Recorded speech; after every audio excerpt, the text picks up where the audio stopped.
Well, good morning. I'm Dr. Leslie Smith, and it is so great to see all of you. You give so much purpose and meaning to our lives. You make this campus come alive.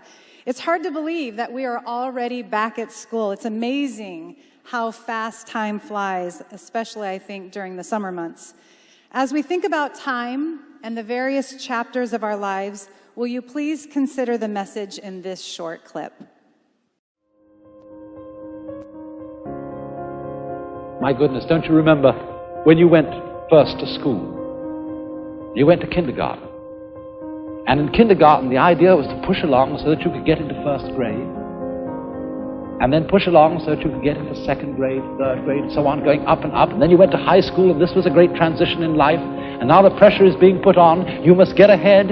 You must go up the grades and finally be good enough to get to college. And then when you get to college, you're still going step by step up to the great moment in which you're ready to go out into the world. And then when you get out into this famous world comes the struggle for success in profession or business. And again, there seems to be a ladder before you, something for which you're reaching all the time. And then, suddenly, when you're about 40 or 45 years old in the middle of life, you wake up one day and say, huh? I've arrived. And by Jove, I feel pretty much the same as I've always felt. In fact, I'm not so sure that I don't feel a little bit cheated. Because you see, you were fooled. You were always living for somewhere where you aren't. And while, as I said, it is of tremendous use for us to be able to look ahead in this way and to plan, there is no use planning for a future, which when you get to it and it becomes a present, you won't be there. You'll be living in some other future which hasn't yet arrived. And so in this way, one is never able actually to inherit and enjoy the fruits of one's action. You can't live at all unless you can live fully now.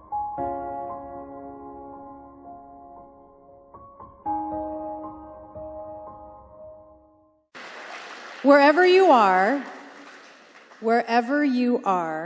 be all there. What a simple idea, but in reality, it's actually not that easy. From an early age, we begin the process of preparing for that next thing, the next test, the next project, the next class, the next grade level, the next whatever. You fill in the blank. I have to admit, I've spent a good amount of my life doing just that. Throughout my many years in school, I have often said things like, I'm going to feel so much better as soon as I get through this next project, or this next semester, or this next degree. And truth be told, the same is still true today. Just recently, I heard myself saying, as soon as I get through this, insert next big event or next big presentation, life will be so much easier again. If I'm being honest with myself, I've spent a good amount of time thinking about all the things I still have to do or the places I need to go, so much so that at times, I have to admit, I'm not fully present in the moment with whoever or whatever is right before me. Rather than being mindful of who I'm with or where I am or what I'm experiencing right in that very moment, my mind is often full of stuff. That never-ending list of things to do, places to go, people to see, and that's not all. When I really reflect on my life, I recognize that I have spent a good amount of time being in a rush, hurried for what exactly, I'm not sure. I don't know, I guess that next best thing. I'm not clear as to when exactly that started, but I certainly remember that being the case during high school. Back in the day, I went to Villa Park High, and well, without boring you with all the details, let's just say it wasn't a great fit for me. Although I didn't know it at the time, I am definitely an introvert, and I found it very difficult for me to get connected. In addition, I most certainly did not enjoy all of the high school gossip, peer pressure, and of course the girl drama, so I decided to graduate early, and I did. But looking back now, I wish I would have stuck it out. I missed so many things: prom, football games, grad night, and a lot of the other great high school moments that I know would have eventually become great memories, especially with Steph, who remains my best friend to this day. She still talks about how hard it was for her that I left her to do senior year alone without me. After graduating early from Villa Park, I went on to Pepperdine University in Malibu. This is a picture of the campus. It overlooks the Pacific Ocean and is widely recognized as one of the most beautiful college campuses in the world.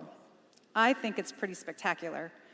Considering how much I love the beach, you'd think that I would have spent every day on the sand or in the surf, but truth is, like high school, I was in such a hurry to graduate early that I had my nose buried so far in the books that I hardly recognized that the Pacific Ocean was right outside my window. Talk about missed moments. Ultimately, I did in fact accomplish my goal. I graduated from Pepperdine in 3 years, but I'm not sure what I gained from rushing through. If anything, again, when I reflect back, I lost more being so busy and so worried about the next thing that I missed out on much of the beauty that was right before me. Wherever you are, be all there. While I still haven't mastered that yet, I'm keenly aware of its significance, and I'm working hard to make it a prioritized reality in my life. I am so very grateful for my late husband, Phil, who taught me the significance of those words. As many of you are aware, a year ago, July 30th, my husband was called home. I don't understand, but I am grateful for my faith and the assurance that Phil entered eternity and is with Jesus this very moment. Phil lived every day to the fullest. He appreciated every moment. He taught us to celebrate life in every way and how to be fully present. He modeled authenticity and what it means to genuinely care for all people. While working on what would have been this message a year ago, Phil commented on one of the many clips I was previewing. Honestly, I didn't even know he'd been paying attention. And as I'd watched so many videos, so I was a bit surprised when he asked me about the jelly bean clip. He said, "I really like that one. It gives such a great perspective on life." I'd like to share it with you today.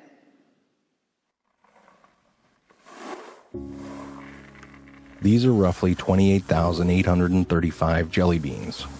I counted out 500 of them and used those to weigh the rest. In this pile, there's one jelly bean for each day that the average American will live. You might have more beans in your life, or maybe less, but on average, this is the time we have. Here's a single bean. It's your very first day.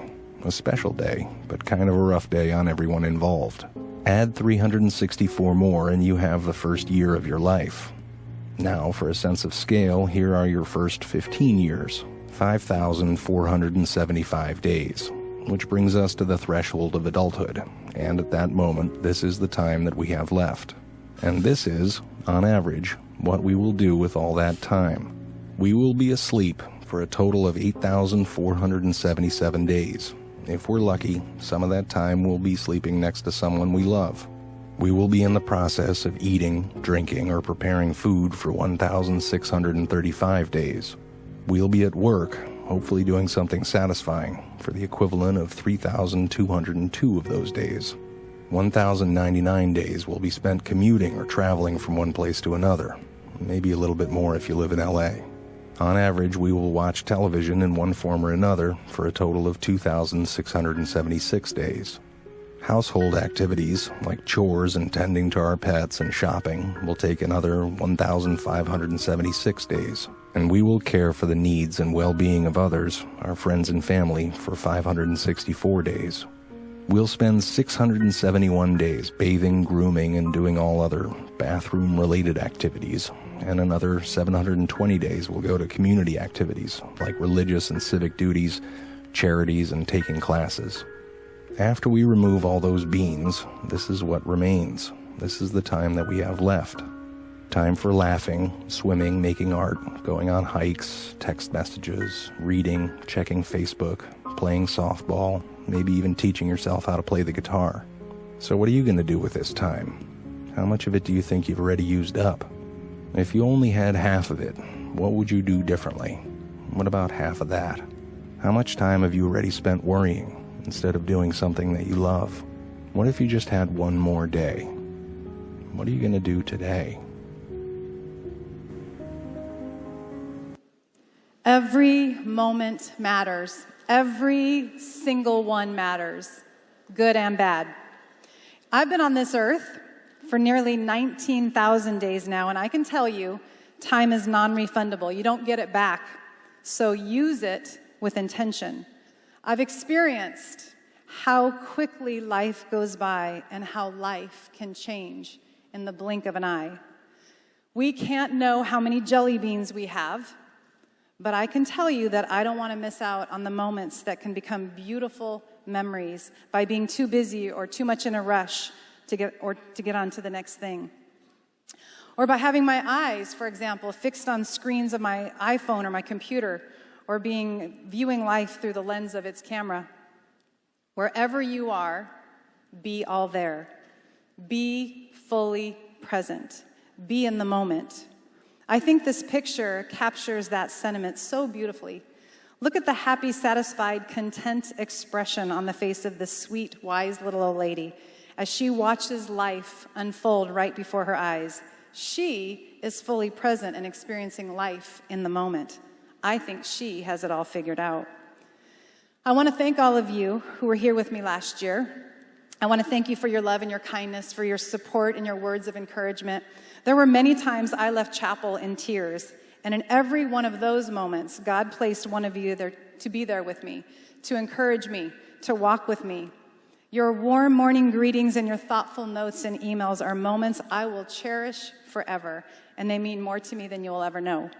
You truly demonstrated empathy and compassion for me, and you continue to play a significant part in my healing. Being distracted is easy enough with life, as busy as it is, but the grief fog I experienced made it just that much worse. In many ways, last year was a complete blur for me. I didn't realize how much time I spent walking around with my eyes to the ground until a good friend brought it to my attention. As I was getting ready to go for a run one day, he gently suggested, "Today, how about you look up so Phil can see your beautiful face?" Look up, he said. What great advice. He was so right. This is a picture of my typical vantage point. Gosh, I knew just about every crack, rock, and bump on my standard 4-mile route. But that day, everything changed. As I walked outside, I forced myself to look up, to Jesus, to heaven, so that Phil could see my face. And suddenly, the world here on earth suddenly looked very different. This is a picture of what I saw that day. It seemed as if the fog began to lift and I began to see color again in the sky, in the flowers, in the trees. It was all around me.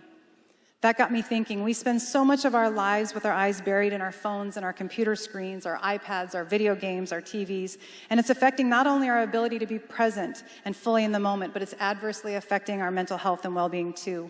Research is very clear that the more time we spend on screens and social media in particular, the less empathetic we become and the more lonely, unhappy, anxious, and depressed we become. We all know that there are a lot of great things about technology and social media. It can be a great and effective tool when it's used as a resource for learning or to connect people who are separated by time and distance. But it can also create a sense of artificial togetherness when it is allowed to interfere with daily face-to-face interactions. Social media is pretty much designed to be all about, well, me. Like me, listen to me, hire me, watch me, show me, look at me, agree with me, accept me. And while social media allows us to share our stories, it can also provide an opportunity to create an illusion of a perfect life. No wonder so many people report that they experience FOMO, or the fear of missing out, and that social media makes them feel worse about themselves and their own lives. And because there are no stopping cues with social media, meaning it provides no sign as to when something starts or ends, if not careful, time spent posting, following, liking, and sharing can become all-consuming.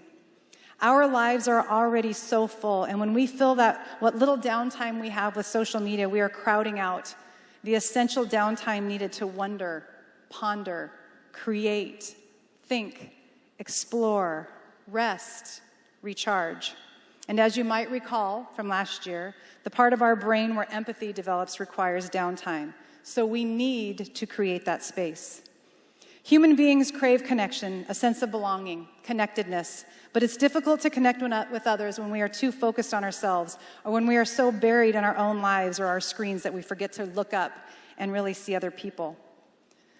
Earlier, I shared how much I have always loved the beach. One of my favorite things is the evening sunset. It's a place of beauty, tranquility, peace, healing. My husband and I love to watch sunsets together. Each memory captures such beautiful, precious moments I will forever cherish. For me, sunsets are not only beautiful, but they are a reminder of our awesome God, the creator of our universe. He creates for us a gift, a unique masterpiece new each day. Sunsets remind me to be still, to be quiet, to listen, to look up, and to be grateful. Each day is a gift from God, and time on this earth with those we love is simply far too short. As we celebrate the beginning of this new school year, I encourage you to pause and savor the moment, because before you know it, you will be at graduation preparing to begin yet a new chapter in your lives. Freshmen, to date, you have already experienced at least 5,110 sunrises and sunsets in your lifetime. And during your 4 years of high school, you'll have the opportunity to enjoy approximately 1,390 more. Sophomores, as you begin the second year of 4, you have approximately 1,026 sunsets before you graduate. Juniors, you're already halfway through, or on the other hand, you're only halfway there. But regardless of your perspective, you have the opportunity to enjoy approximately 655 sunsets and the many moments in between before your graduation. And seniors, class of 2019, in the blink of an eye, you will be in red caps and gowns walking across the stage at the UCI Bren Center as Mr. Eklund and I call your names before nearly 5,000 family and friends to experience your big moment.